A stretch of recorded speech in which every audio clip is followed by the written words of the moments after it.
నేను ఈరోజు నెయ్యి తయారు చేస్తున్నానండి. ఇది ఒక 2 months నుంచి తీసాను ఆవు పాలతోటి.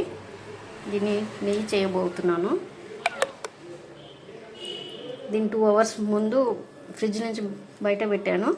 తర్వాత ఇది కొద్దిగా మెత్తగా అయింది. అది తీసి మిక్సీ జార్లో వేస్తున్నాను. ఇందులో కొన్ని ఐస్ వాటర్ వేయాలి.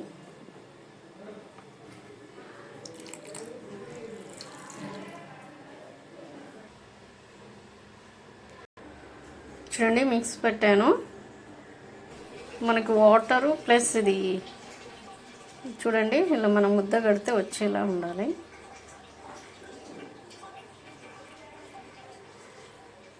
వెన్నలాగా వస్తుందండి, వెన్న ఇది.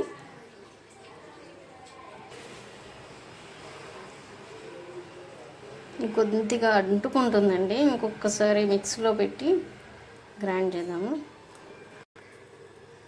ఇప్పుడు వాటర్ వేరే అయినాయండి, అది బాగా వస్తుంది చూడండి.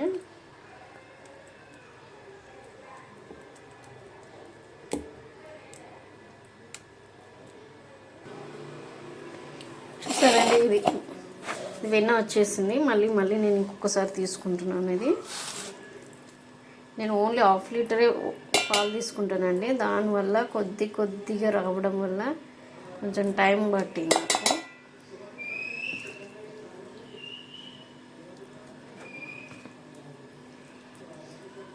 కానీ చాలా బాగా వస్తుందండి నెయ్యి. బయట కొనడం కంటే మనం ఇంట్లో తయారు చేసుకొని పిల్లలకు పెట్టడం వల్ల పిల్లలకు హెల్తీగా ఉంటుంది. మనకు కూడా టెన్షన్ ఉండదు. బయట ఫుడ్, బయట నెయ్యి.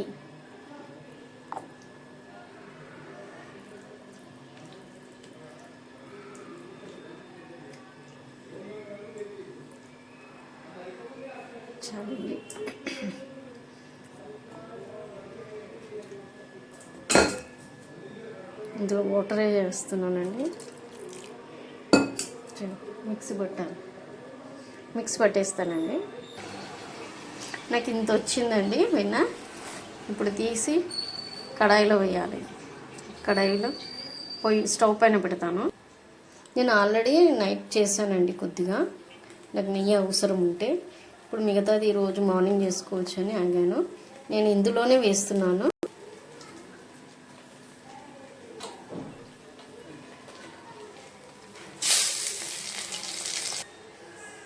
ఇది మెల్లమెల్లగా కరుగుతుందండి. నేను కలుపుతూ ఉండాలి.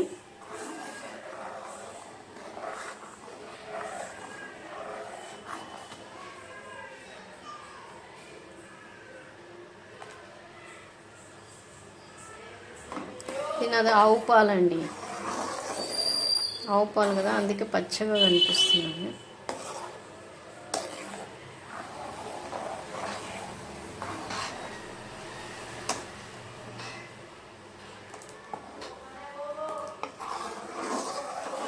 దీని గంటతో కలుపుతూ ఉండాలండి.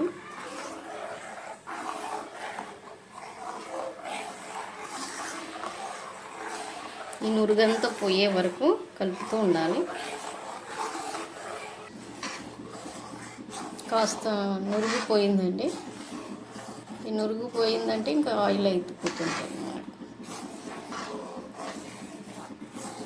ఇంకా కాసేపు కలుపుతూ ఉన్నాను.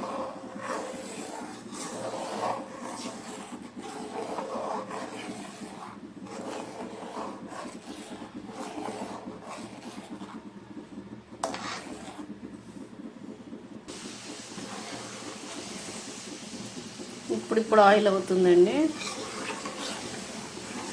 సిమ్లో పెట్టాను కదా, సిమ్లోనే పెట్టాలని కాదు, సిమ్లోనే పెట్టాలి. ఎందుకంటే కింద అంతా మాడిపోతుంది. ఇది ఇంకా రెడీ